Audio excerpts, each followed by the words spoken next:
नमस्कार। स्वागत है आपका वैराग्य ज्ञान में। एक तांत्रिक की रहस्यमयी दुनिया में प्रवेश करने से पहले कल्पना कीजिए उस पहाड़ी का जहां शक्तिशाली भैरव मंदिर खड़ा है।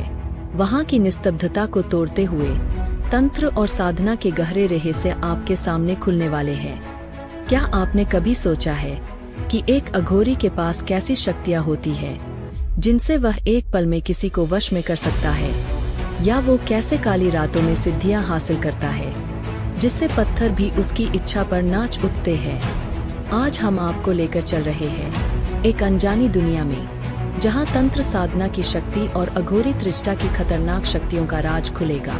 यह कहानी का दूसरा भाग है। अगर अपने कहानी का पहला भाग नहीं देखा तो उसे अवश्य देखें, लिंक डिस्क्रिप्शन में है। क्या आप तैयार हैं? तो आइए जानते हैं इस रहस्यमयी सफर की शुरुआत।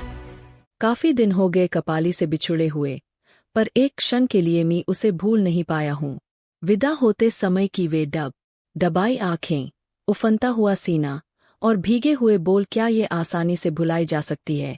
कभी नहीं। कई बार विचार आया कि शायद कपाली ने मुझ पर ही तो कहीं वशीकरण नहीं कर दिया, पर प्रज्ञा साधना से जब ज्ञात किया तो मेरी कल्पना निराधार निकली। यह स्मरण वशीकरण की वजह से ही है। हृदय का स्नेह है जो बरबस बार बार उसका स्मरण दिला देता है। यह भैरव मंदिर अद्भुत सिद्धिप्रद स्यान है। सिरिकाऊ से लगभग 4-5 मील दूर होगा। अरण्य में एकांत शांत पहाड़ी पर स्थित काफी बड़ा मंदिर है, और मंदिर में जो भैरव की मूर्ति है वह विशाल, विकराल और भयावनी है। पहली बार तो देखते ही कांप गया था।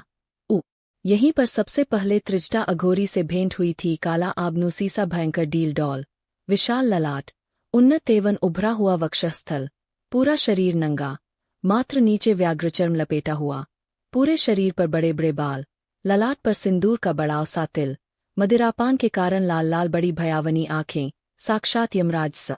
मुझे देखते ही उठा सोचा होगा यह पिद्दी सा छोकरा यहाँ तक आने की आवाज गूंजी। हो हिम्मत कैसे हो गई? जैसे कई बास एक वह आश्चर्य से चौंक यहाँ कैसे आ गया? उसके कंठ से जोर से साथ खड़खड़ा उठे। मैं डर गया। वस्तुतः उसे देखकर मेरे मन में एक दहशत सी छा गई। इससे पहले मैंने ऐसे भयंकर पुरुष को देखा क्या, कल्पना तक नहीं की थी, पर यह घबराहट या तक ही मन में टिका।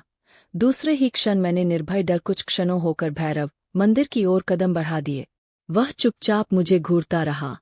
मैंने अपने मन से त्रिजटा को निकाल दिया। ध्यान एकटक मैरा मूर्ति की ओर था और होंठ मैरवस्तुति उच्चारित कर रहे थे। करीब 20 मिनट तक मैं तन्मयता से गाता रहा। वह चुपचाप सुनता रहा।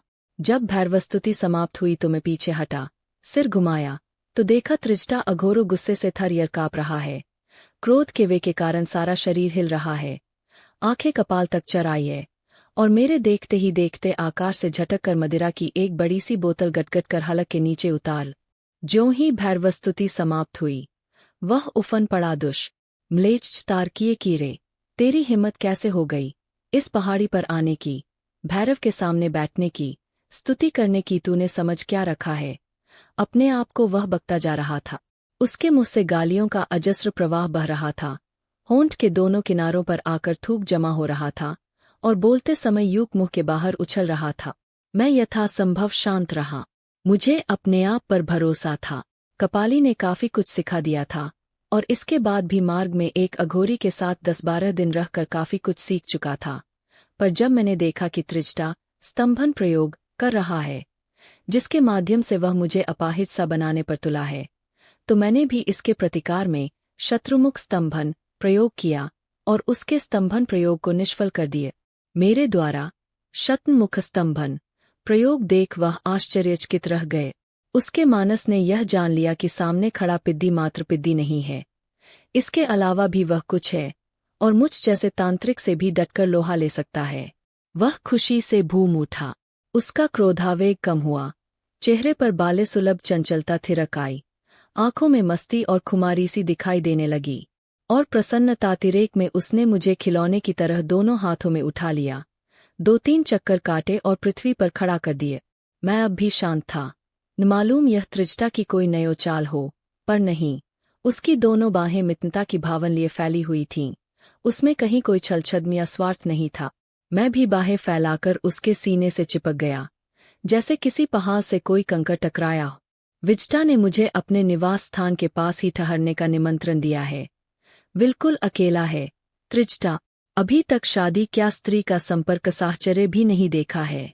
इस पहाड़ी का वह एक छद्म सम्राट है। गांव के निवासी डर कर इघर का रुख ही नहीं करते। साल में मात्र 2 बार मेला लगता है। इस पहाड़ी परत भी 1-2 दिनों तक चहल पहल दिखाई देती है, अन्यथा यह पहाड़ी सुनसान बनी रहती है। त्रिजटा सप्ताह में 1 या 2 बार गांव में जाता है और काफी कुछ मांस खरीद कर ले आता है। यूं उसे कोई मना नहीं करता। वह जिस घर से भी चाहे बकरा उठा ले आता है, मैरव की बलि देने के लिए। गांव में जो शराब खींचता है, वह आधी शराब भरव मंदिर में चढ़ा देता है। बहुत दिलचस्प है। द्विजटा अघोरी। ऊपर से ही यह कठोर दिखाई देता है, अंदर से तो यह कुसुम से भी कोमल है। कोई इसके दिल में झांक कर तो देखे। मैंने त्रिजटा के पास वाली कोठरी में डेरा डंडा जमा लिया है। मेरे पास है ही क्या 2 धोती, 2 कुर्ते, 1 लोटा और 1 थैली। इतनी ही तो पूंजी है मेरी। ईश्वर मुझे किधर ठेल रहा है, कुछ पता नहीं। ईश्वरेच्छा बलियसी। त्रिजटा ने वशीकरण के कई प्रयोग बताए, जिसमें से 21 प्रयोग सर्वोपरि है। इन प्रयोगों के माध्यम से व्यक्ति चाहे तो पाषाण को भी वश में कर सकता है। यदि सफल प्रयोग करे तो शेर को भी कान पकड़कर नचा सकता है। त्रिजटा ने जो प्रयोग बताए उसे सिद्ध भी कराए, अपने सामने प्रयोग भी कराए और फिर गांव में चलकर प्रत्यक्ष कराकर भी बताए। सर्वजन वशीकरण प्रयोग। यह प्रयोग प्रारंभिक है और आसान भी है, पर यह बात भी निश्चित है कि यह प्रयोग अपने आप में अचूक एवं सिद्धिप्रद है। इसके माध्यम से व्यक्ति सामूहिक वशीकरण कर सकता है। एक प्रकार से देखा जाए तो इस प्रयोग से व्यक्तिगत वशीकरण उतना अनुकूल नहीं है जितना सामूहिक। पूरी भीड़ का या घर के समस्त सदस्यों का वशीकरण करना इसके माध्यम से संभव है। प्रयोग। साधक को चाहिए कि वह किसी भी शनिवार को संध्या काल में तालाब या नदी के किनारे जाए और अक्षत, पुष्प, जल तथा हरिद्रा से उसका निम्न मंत्र से पूजन करे।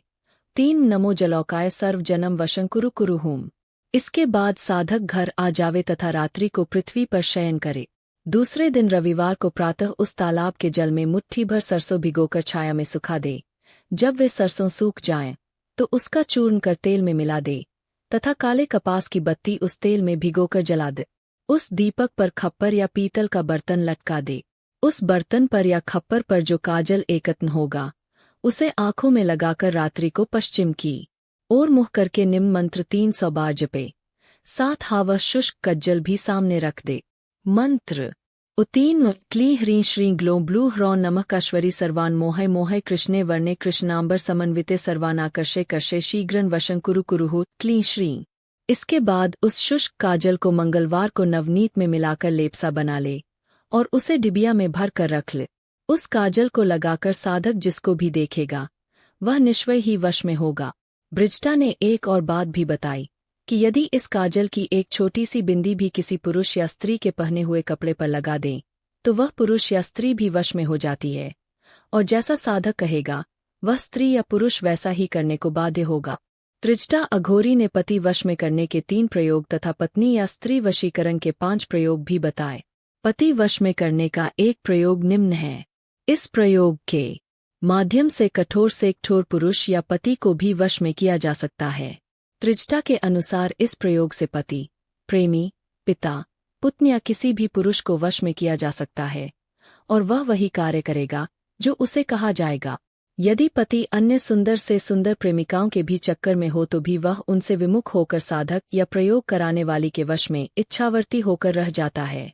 या अगर कोई प्रेमी हो और किसी कारण से रूठ गया है या घृणा करता है या दूर चला गया है तो इस प्रयोग से वह उसी प्रकार खिंचकर इशारों पर नाचने लगेगा जिस प्रकार से संपेरे की बीन पर सर्प नाचने लगता है।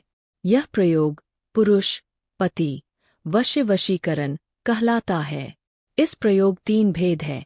पहला प्रयोग ही किसी भी प्रकार के पुरुष को वश में करने के लिए काफी है और अपने आप में अद्भुत प्रभावशाली है। दूसरा प्रयोग इससे तीव्र है और वह प्रयोग पत्थर को भी अपने इशारे पर नाचने के लिए बाध्य कर सकता है। तीसरा प्रयोग तो इस क्षेत्र में तंत्र राज कहलाता है, जिसकी शक्ति अपरिमित है और उसके माध्यम से तो किसी को भी, साक्षात इंद्र को भी वश में किया जा सकता है और जितने समय तक चाहे उसे अपने इशारों पर नचाया जा सकता है या वश में रखा जा सकता है। ऐसा प्रयोग तब किया जाना चाहिए जबकि सामने वाला व्यक्ति स्वयं तांत्रिक हो या जिस पुरुष पर वशीकरण करना है उस पर पहले से ही तांत्रिक प्रभाव है या किसी अन्य स्त्री ने उस पुरुष पर वशीकरण किया हुआ हो।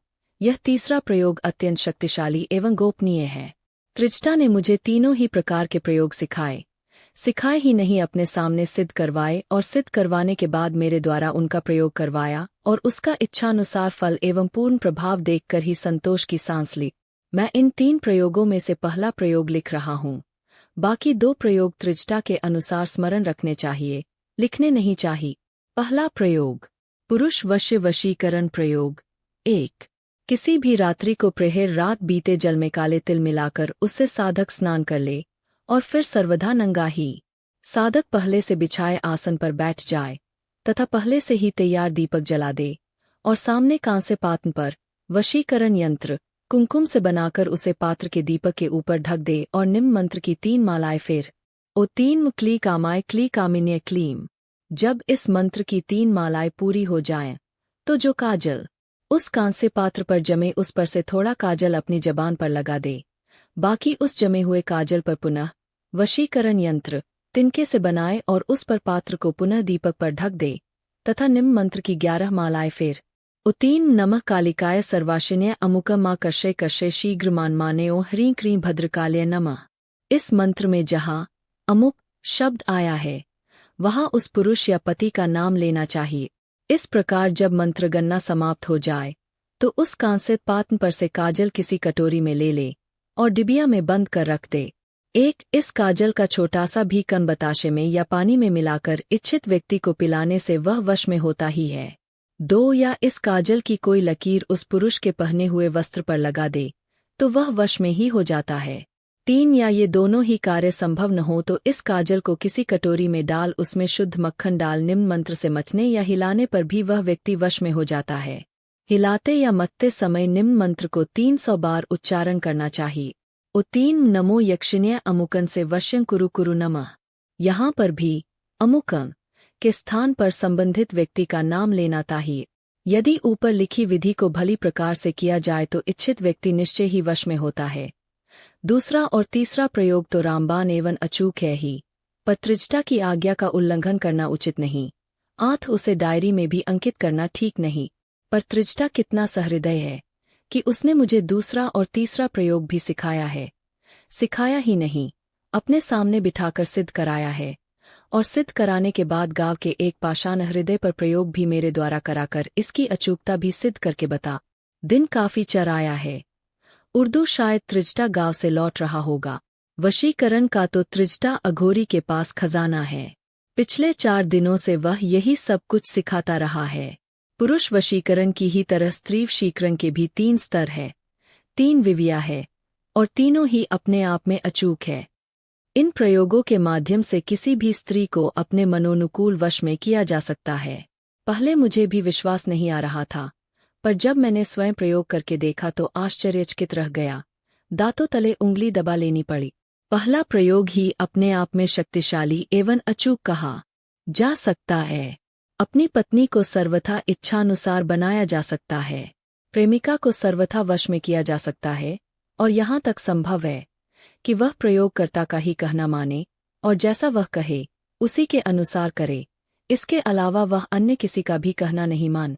दूसरा प्रयोग अत्यंत शक्तिशाली है जो पत्थर को मी इच्छानुसार नचा सकता है और तीसरा प्रयोग तो तंत्र राज कहलाता है जिसके माध्यम से व्यक्ति चाहे तो त्रिजटा के शब्दों में रंभा और उर्वशी को उंगली के इशारे पर नचा सकता है। दूसरा और तीसरा प्रयोग गोपनीय है। पहला प्रयोग इस प्रकार है। साधक को चाहिए कि वह स्नान कर भूमि पर ही बैठे, किसी भी प्रकार का आसन न बिछावे। इसके बाद गोरोचन से भोजपत्र पर निम्न मंत्र लिख दे। उत्तीन आगच्छ पद्मिनी अमुकी में वशं कुरु कुरु स्वाहा। इसके बाद सफेद कपास की बत्ती लगाकर घृतसिंचित उस पर कांसे पात्र ढक दे। कांसे पात्र पर पहले से ही पद्मिनी यंत्र कुमकुम से अंकित कर दे। इसके बाद निम्न मंत्र की 11 मालाएं फिर ओ 3 कुंभिनी मातंगी अमुकी में सर्व कार्यार्थ वश्यं कुरु कुरु स्वाहा। जब 11 मालाएं हो जाएं तो उस कांसिपाव पर एकत्र काजल का कुछ अंश साधक अपनी जीभ के अग्रिम भाग पर लगावे और इसके बाद निम्न मंत्र की 5 मालाएं, 1 मालाओं 108 मनिया, फिर ओ 3 पद्मिन्य अमुकी में निश्चयन वश्यं कुरु कुरु नमः। इसके बाद कांस्य पात्र हटा ले तथा उस पर जमे काजल का एक डिबिया या कटोरी में ले ले। इस काजल के कुछ अंश को दूध, चाय या बताशे के साथ इच्छित स्त्री को खिला दे तो वह निश्चय ही वश में होती है। 2 या इस काजल की बिंदी उस स्त्री के पहने हुए वस्त्र पर लगा दे तो वह वश में हो जाती है। 3 यदि यह संभव न हो तो इस काजल को निम्न मंत्र के साथ नवनीत में मथे 300 बार मंत्र उच्चारण, तो वह स्त्री अवश्यमेव ही वशरवातनी होती है। श्रो 3 कामाक्षी अमुकी में वशं कुरु कुरु स्वाहा। आज त्रिजटा और मैं काफी दूर तक घूमने गए। उसने मार्ग में कई नवीन तथ्य उजागर किए। मारन, विद्वेषण व उच्चाटन के सैकड़ों प्रयोग उसे कंठस्थ है। न वह सिखाने में ननु नच फरता है और न सीखने में कृपणता दिखाता हूँ। पिछले 4-5 दिनों से तो मैं बराबर जाग रहा हूँ। निद्राउच्चाटन से उसने मेरी नींद ही उड़ा दी है। आज सांझ से ही मैं उदास हूँ, पता नहीं क्यों। मैंने ब्रिजटाफो भी कहा तो वह जोरों से खिलखिला पड़ा और मुझे हाथों में उठाकर काफी देर तक नाचता रहा। कितना खुशमिजाज है। अघोर्य से मित्न पर तो सारे विश्व की संपदा तुच्छ है। काफी दिनों से अनुभव कर रहा हूँ कि मुझे यहाँ से आगे चले जाना चाहिए। यह मेरा लक्ष्य नहीं है। मेरा लक्ष्य तो मंत्रों, सिद्धि एवं हस्तरेखा व ज्योतिष ज्ञान है। तांत्रिक प्रयोगों में मैं बीच में ही उलझ गया हूँ। जब भी मैं जाने का नाम लेता हूँ तो त्रिजटा हंसकर टाल देता है और फिर दिन भर उदास रहता है। मुझे ऐसा प्रतीत होने लगता है जैसा मैंने त्रिजटा का दिल दुखाकर अपराध कर दिया। त्रिजटा ने कुछ ऐसा स्नेह संबंध जोड़ दिया है, किन जाते बनता है न रुकते। हाँ, त्रिजटा के ऋण को मैं इस जन्म में नहीं उतार सका। उसने इन थोड़े से दिनों में ही क्या कुछ नहीं सिखाया। गिनने बैठूं तो एक लंबी सूची बन जाएगी।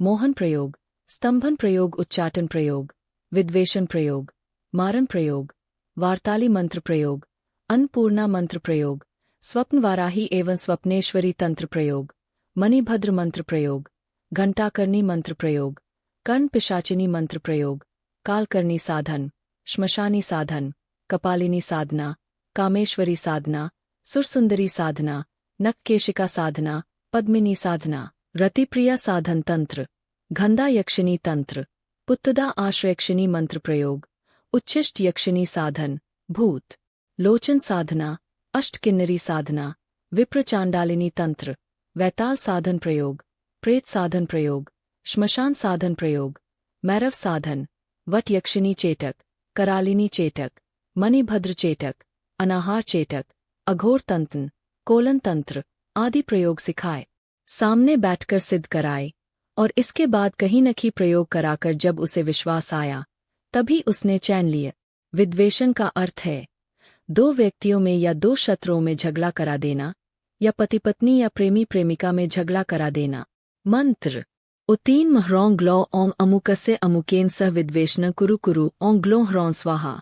प्रयोग नित्य आधी रात को नग्नावस्था में 1 लाख जपने से यह मंत्र सिद्ध होता है। जब मंत्र सिद्ध हो जाए तब प्रयोगकर्ता अमुकस्य अमुकेन की जगह पात्नों का नाम लेकर मात्र 1100 बार जपने से कार्य सिद्ध हो जाता है। विद्वेषण स्थायी हो, इसके लिए बिल्ली के नख अभिमंत्रित कर 2 व्यक्तियों में से किसी एक के घर में गाड़ दें तो उन दोनों में जीवन भर विद्वेषण बना रहेगा। उच्चाटन तंत्र किसी व्यक्ति या स्त्री का किसी स्थान से मन उच्चाट कर देने को उच्चाटन कहते हैं। उच्चाटन से मन भ्रमित एवं शंकित हो जाता है। पति पत्नी में, प्रेमी प्रेमिका में, पिता पुत्र में, भाई भाई में या मित्र मित्र के बीच उच्चाटन क्रिया की जाती है। उच्चाटन संपन्न होने पर वे दोनों परस्पर शत्रु बन जाते हैं तथा एक दूसरे को हर दृष्टि से नुकसान देने की कोशिश में लग जाते हैं। उच्चाटन के 6 प्रयोग हैं जो क्रमशः ज्यादा प्रभावी कहे जाते हैं। मैं प्रारंभिक प्रयोग स्पष्ट कर रहा हूँ। प्रयोग मिट्टी के पात्र में खीर पकावे और पकाते समय निम्न मंत्र का 300 बार जप करे। मंत्र उत्तीन ह्रौं ग्लों क्रीं श्री भगवती दंडधारिणी अमुकस्य अमुकन शीघ्रन उच्चाटनम उच्चाटनम रोषे रोघय भंजे भंजे श्री मायाराज्ञ भ्रम भ्रुहुः। पर साधक को चाहिए कि इस प्रकार के प्रयोग से पूर्व 1.25 लाख यह मंत्र जप कर सिद्ध कर ले। जब खीर पक जाए तो उसे काले कुत्ते को खिला दे।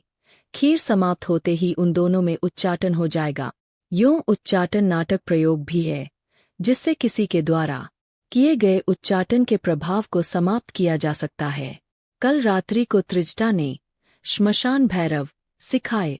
इसकी साधना के लिए रात्रि को श्मशान में जाकर प्रयोग करना पड़ता है। हकीकत में कहूँ तो यद्यपि मैंने त्रिजटा के अनुरोध से तांत्रिक विद्या सींची है, पर मेरा मन नहीं मानता। ये सारी क्रियाएं जुगुप्सित है। मुझे अब शीघ्र ही यह स्थान छोड़ देना चाहिए। जितना ही ज्यादा यहाँ रहूंगा उतना ही ज्यादा तंत्र में लिप्त होता जाऊंगा। जितना ही ज्यादा तंत्र में लिप्त होऊंगा उतना ही ज्यादा मैं अपने लक्ष्य से दूर हटता जाऊंगा। आज त्रिजटा के आते ही जाने की बात साफ साफ कह दूंगा, यही उचित है। यह स्तंभन तंत्र भी अद्भुत है। स्तंभन का अर्थ है रोक देना, ज्यों का त्यों रख देना।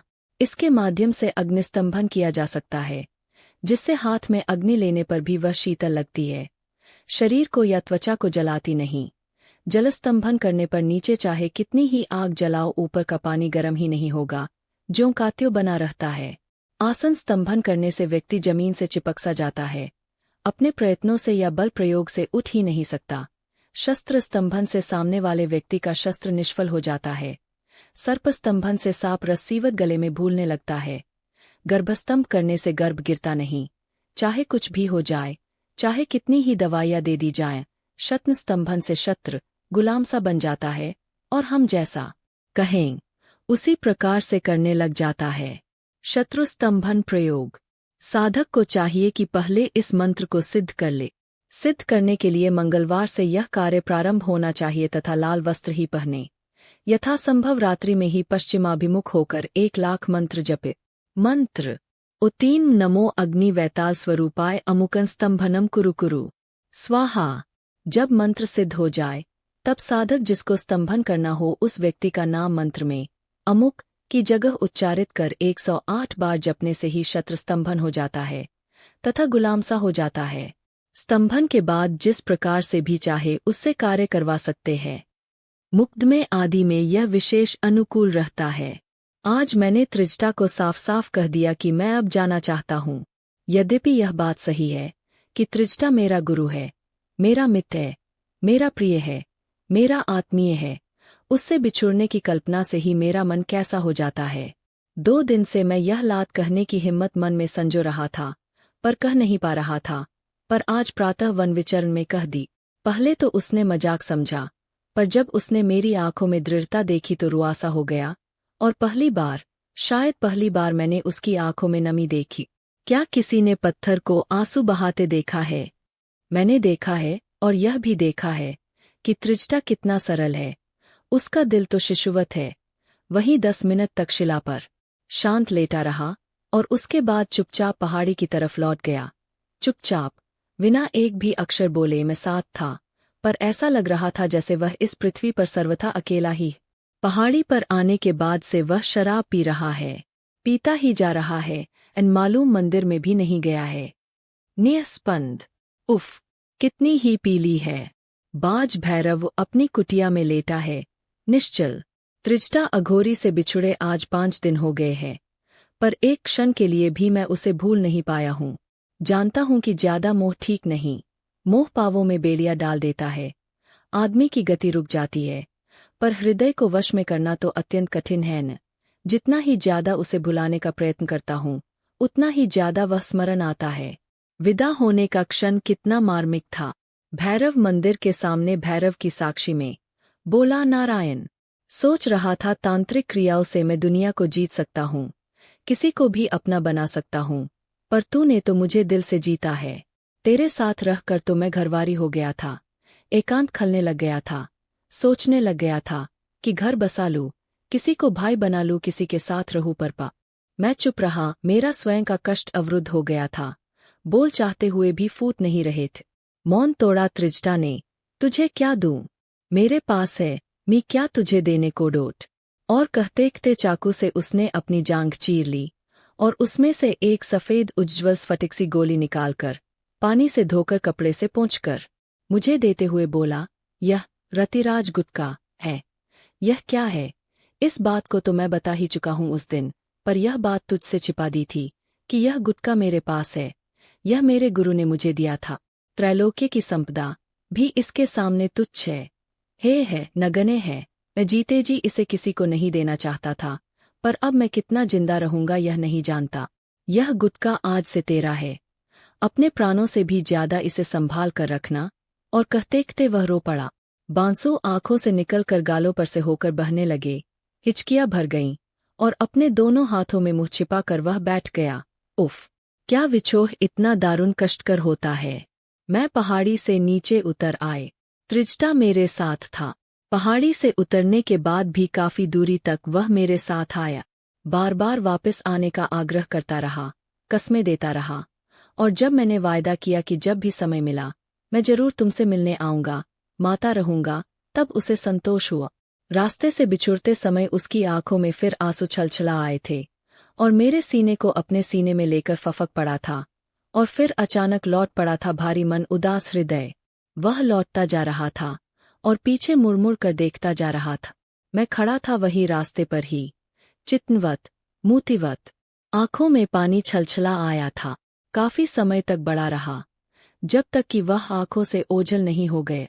निजता मेरे जीवन में तूफान की तरह आया और अंदर की तरह चला गए, अपनी सैकड़ों स्मृतियों को यादगार के रूप में छोड़कर। उफ! मानता हूं कि तंत्र शास्त्र अपने आप में जबरदस्त विद्या है, जो असंभव को भी संभव करने में समर्थ है। इसके मंत्र अपने आप में प्रामाणिक है, पूर्ण है, विश्वसनीय और अद्भुत प्रभावपूर्ण है।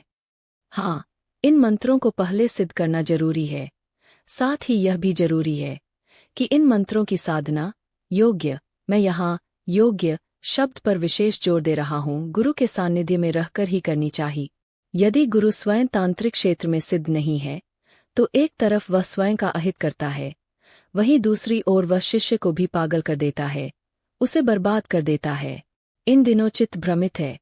जितना ही ज्यादा चित्त को एकाग्र करने की कोशिश करता हूँ उतनी ही ज्यादा बेचैनी, उलझन एवं परेशानी बढ़ जाती है। धीरे धीरे ऐसा लग रहा है जैसे मैं अपने स्वयं के नियंत्रण में नहीं हूँ, कोई अदृश्य शक्ति मुझे वरबस खींच रही है। धीरे धीरे स्मरण शक्ति में कुछ कुछ कमजोर होती जा रही है। तंत्र से संबंधित कुछ मंत्र यहीं पर लिख लूं। साधना विधि तो स्मरण है और रहेगी भी। 1. सर्व जन वशीकरण मंत्र। उतीन हुन उड्डीक महेश्वराय हु सर्वजन मोहे मोहे मिली मिली ठन ठन हूँ। 51,000 जपने से यह मंत्र सिद्ध होता है और इसके द्वारा पूरी सभा को या समूह को या मीर को पूरी तरह वश में किया जा सकता है। 2. राज वशीकरण। यहाँ राजा से तात्पर्य अपने से उच्च अधिकारी, मंत्री या व्यक्ति समझना चाहिए। यह मंत्र 30,000 जपने से सिद्ध होता है तथा इसका प्रयोग भी सरल है। उतीन भास्कर मास्कराय अमुक में वश्यं कुरु कुरु ठन हूं को हूं ठन स्वाहा। 3. शत्रु वशीकरण। उतीन भुजबल शस्त्र पराक्रम अमुकन शत्रु बंधे बंधे त्रासे त्रासे स्फोटे स्फोटे धूं धूं वश्यं ठन क्रीं धु स्वाहा। इस मंत्र का जप 21,000 करने से सिद्ध होता है तथा प्रयोग में सिंदूर, गोरोचन तथा गूलर के फूलों का प्रयोग होता है। 4. स्त्री आकर्षण मंत्र। उतीन ठन यंत्र अमुकी में आकर्षे श्राकर्षे वंग्यन ठन स्वाहा। यथा संभव इस कार्य में सावधानी बरतें। यह मंत्र 1,00,000 जपने से सिद्ध होता है। इसमें ब्रह्मदंडी के बीजों का प्रयोग किया जाए तो प्रभाव तुरंत एवं शीघ्र फलदायी होया है। त्राटक। शुक्राणु कमजोर हों या वीर्य पतला हो अथवा संतान होने में कोई बाधा आ रही हो तब इस मंत्र का प्रयोग होता है।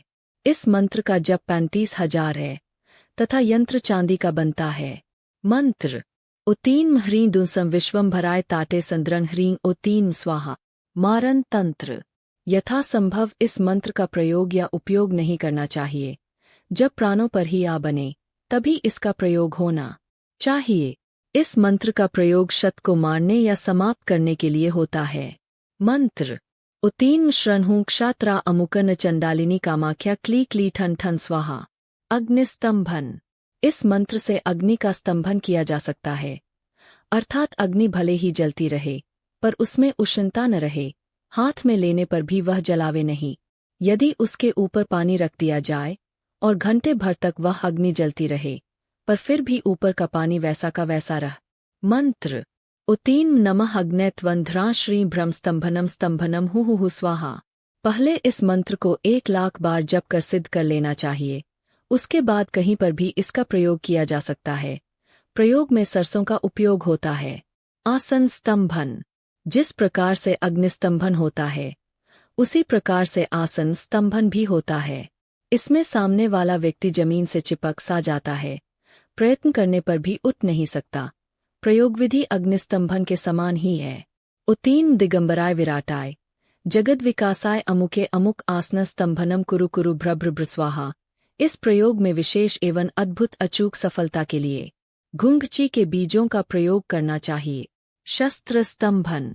अग्निस्तंभन एवं आसन स्तंभन की तरह शस्त्र स्तंभन भी होता है। इसके लिए भी प्रयोग विधि वही है तथा इसमें भी घुंघची के बीजों का ही प्रयोग होता है। इस मंत्र को क्षण विशेष में उच्चारण करने मात्र से ही सामने वाला शत्रु चकितमित हो जाता है तथा वह शस्त्र से या पिस्तौल से वार करने में समर्थ नहीं रहता। एक प्रकार से उसके हाथ इतने अशक्त हो जाते हैं कि उसके हाथों से शस्त्र छूटकर नीचे गिर जाता है। पहले विशेष विधि से इस मंत्र को 1,00,000 बार जप कर सिद्ध कर लिया जाता है। मंत्र। उत्तीम नमो नैक्षा महारुद्र गर्भ संभवात शस्त्र स्तंभन रुद्राज्ञाप्यन्हु ठन ठन ठन स्वाहा।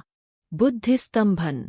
इसका प्रयोग शत्रु पर होता है तथा उसकी बुद्धि कुंठित कर दी जाती है। वह चाहे कितना ही विद्वान, बुद्धिमान तथा समझदार हो, इस प्रयोग के बाद उसका आचरण सामान्य पागल के समान हो जाता है।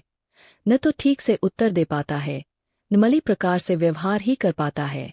उत्तीम नमो विश्वामित्राय नमः गर्भस्तूपाय अमुके बुद्धिव स्तंभनाय कुरु कुरु स्वाहा। अमुके की जगह शत्रु का नाम उच्चारण करना चाहिए। 21,000 जपने से यह मंत्र सिद्ध होता है। सर्पस्तंभन। उत्तीम प्लंश ऋक्षा ज्ञा सर्पकुलम मम वश्य हूँ स्वाहा। यह 21,000 जपने से सिद्ध होता है तथा प्रयोग के समय लोहे की कील का प्रयोग किया जाता है। गर्भस्तंभन। किसी महिला के बार बार गर्भपात हो जाता हो तो उस समय गर्भस्तंभन प्रयोग सबसे अधिक उपयुक्त एवं लाभदायक रहता है। मंत्र। उत्तीम नमो रुद्राय कर्पाश धारणाय अमुकसे गर्भस्तंभन कुरु क्लीश्र कुरु स्वाहा। इस मंत्र को 1,00,000 बार जपने से यह मंत्र सिद्ध होता है तथा एरंड बीजों का प्रयोग किया जाता है। ज्वरनाशन प्रयोग। यह मंत्र 35,000 जप कर सिद्ध किया जाता है तथा किसी भी प्रकार के बुखार को दूर करने के लिए सिद्ध है। मंत्र। उत्तीम सिद्ध ज्वर नाशने सर्वारिष्ट प्रशांते शांति कुरु कुरु स्वाहा। भूत प्रेत शांति। इसकी सिद्धि के लिए श्मशान साधना करनी पड़ती है तथा कपास के बीजों का प्रयोग होता है। 1,00,000 मंत्र जपने से यह सिद्ध होता है। सिद्ध होने के बाद जिस किसी को भी भूत प्रेत लगा हो उसे भगाने या जिस घर में भूत प्रेत उपद्रव हो उसे शांत करने के लिए इस मंत्र का प्रयोग किया जाता है। मंत्र। उत्तीम नमो वैतालाय वीर रूपाय रुद्र भैरवाय क्षाक्षाक्षा भूतादिकं पलायन हु स्वाहा। साधक को इस मंत्र को जपते समय पूरी सावधानी एवं सतर्कता बरतनी चाहिए। शरीर रक्षण। शत्रुओं, तांत्रिकों आदि से अपनी शरीर रक्षा के लिए इस मंत्र को जपकर स्वयं का शरीर बांध दिया जाता है जिससे उस पर किसी का प्रयोग न चले। पहले 1,00,000 बार मंत्र जाप कर इसे सिद्ध कर दिया जाता है। मंत्र। उत्तीम नमः परमात्मने अंजनी सुताय ह्रां ह्रां ह्रां मम शरीरम बंधनाय रक्षां कुरु कुरु स्वाहा। सुख प्रसव। गाभनी के सुखपूर्वक प्रसव न हो रहा हो तथा वह कष्ट पा रही हो तो इस मंत्र का 5 बार जप कर देने मात्र से वह उस कष्ट से मुक्ति पा लेती है, पर इससे पूर्व इस मंत्र को 21,000 जप कर सिद्ध कर लेना चाहिए। उत्तीम नमो मन्मथ कामरूपाय कष्टक्षरन लंबोदरन मुंच मुंच स्वाहा। निधि दर्शन। पहले विशेष मंत्रों से अंजन बनाया जाता है तथा फिर उस पर प्रयोग होता है। उस अंजन को जो भी आज लेता है उसे भूमि में गड़ी हुई चीज, धन या खजाना दिखाई देने लग जाता है। मंत्र। उत्तीम शूचिनी यक्ष यक्षिणी महारुद्राय भैरवी पुरुषाय पृथ्वी गराचार्य मम नेत्र अदृश्य दृश्यं कुरु कुरु स्वाहा। त्रिकाल दर्शन। यह मंत्र सिद्ध करना अत्यंत कठिन एवं दुष्कर है, फिर भी धैर्यपूर्वक प्रयोग करने से व्यक्ति सफल हो जाता है। 5,00,000 जपने से यह मंत्र सिद्ध हो जाता है। उत्तीम ह्रीं ह्र बुंद्रे द्रन सह सहद्रम ब्रेहूं है ह्रीं। उत्तीम स्वाहा। इस मंत्र के सिद्ध होने से सामने वाले व्यक्ति का भूतम विषय वर्तमान चितवत आंखों के सामने घूम जाता है। पशु दुग्धवर्धक प्रयोग। 21,000 जपने से यह मंत्र सिद्ध होता है। मंत्र। उत्तीन नमो हुंकारिणी फेतकारिणी दुग्धधिनी पशुशालाया ममा कुनुले कार्य कुरु कुरु स्वाहा। वशीकरण सुपारी। मंत्र सिद्ध करने के बाद किसी सुपारी पर 21 बार जपने से वह सुपारी वशीकरण युक्त हो जाती है तथा इसके बाद वह सुपारी जिसको खिलाई जाती है वह खिलाने वाले के वश में पूरी तरह हो जाता है। मंत्र। त्र्यंबकम त्रिलोचनाय अमुकम में वश्यं कुरु कुरु स्वाहा। शिशन दृढ़ मंत्र। हस्तमैथुन या अन्य किसी कारण से लिंग निर्जीव सा हो जाता है या दृढ़ नहीं होता या संभोग में सक्षम नहीं रह पाता तब इस मंत्र का प्रयोग होता है। पहले 1 लाख जप कर यह मंत्र सिद्ध किया जाता है, फिर छोटा सा वस्त्र मंत्र सिद्ध कर व्यक्ति को दे दिया जाता है। जब तक वह वस्त्र उसके पास रहेगा उसका लिंग दृढ़ रहेगा तथा कामकला में पूर्ण तृप्ति अनुभव कर सकेगा। मंत्र। उत्तीन ठन ठन ह्रीं ह्रीं क्रू क्रूष्णेशने ठन ठन स्वाहा। यदि इस मंत्र सिद्ध वस्त्र को शिश्न पर घंटे भर तक लपेट कर रखा जाए तो लिंग दृढ़ हो जाता है। कर्ण पिशाचिनी मंत्र। यह मंत्र जगविख्यात है तथा इस मंत्र के सिद्ध करने पर साधक के कान में पिशाचिनी सामने बैठे व्यक्ति के भविष्य को साफ कह देती है। मंत्र। उत्तीन क्ली श्री ह्रीं ठन ठन देवपुत्री कर्ण पिशाचिनी स्वर्ग निवासिनी वार्ता कथे कथे हूँ श्री क्ली ह्रीं फत स्वाहा। आधा सीसी मंत्र। उत्तीन ठन क्षात्रा आधा शीशी हरोत्रंग्या ठन स्वाहा। कंठ बेल मंत्र। उत्तीन धूम्रक्षी द्रुमवासिनी कंठबैल निवारिणी मम समस्त कामना सिद्धि कुरु कुरु स्वाहा। पीलिया का मंत्र। उत्तीन तुवार हार पीताय रोग ज्वराय पीताय निवारण ठन ठन स्वाहा।